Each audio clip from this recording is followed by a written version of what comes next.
এটা একটা শিল্পী তার সত্তা দিয়ে দিয়েছেন।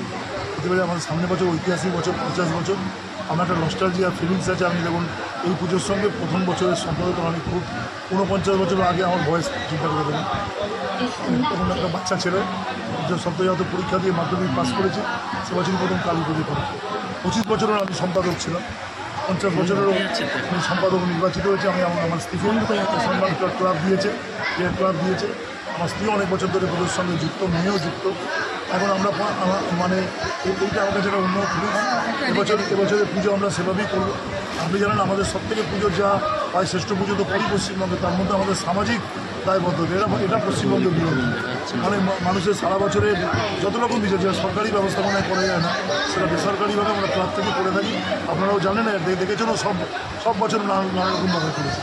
এবছর আমাদের একটি বাচ্চাকে নিয়ে আমরা কাজ করবো। কালকে আমার জন্মদিনে যাকে 1 লক্ষ টাকা দিয়েছি, চেষ্টা করবো ওই বাচ্চাটার হাতে 5 লক্ষ টাকা তুলে দেবে। একটা স্কুল আছে মানে কেরালা মডেল স্কুল, মুসলিম সম্প্রদায়ের বাচ্চারা পড়ে, সেখানে আমি জমি কিনে দিয়েছি। আর কিছু টাকা শর্ট আছে, সেটাও করার চেষ্টা করবো। সবটা এমনকি চেষ্টা করবো পুজো কমিটি থেকে কবরস্থানের জমি কেনার জন্য অর্থ। এটা একটা সম্প্রীতি। এছাড়া আমাদের নানাবিধ কর্মসূচি থাকে, আপনারা জানেন।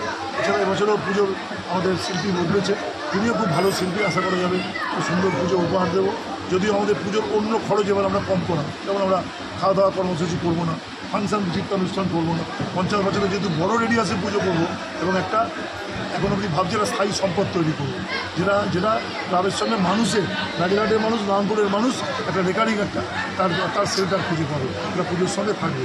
একটা মিনি যেমন ক্লাব থেকে মানুষ নানা রকম এক্সরে মেশিন, আল্ট্রাসোনোগ্রাফি মেশিন, নানা টেস্ট, নানা বিষয় আমাদের ক্লাবে এমনি সব করে সারা বছর রক্ত পরীক্ষা ইত্যাদি করে। এটাকে যাতে পার্মানেন্ট রূপ দেওয়া যায় মানুষের সামনে, সে কাজটা আমরা 50 বছরের পুজোতে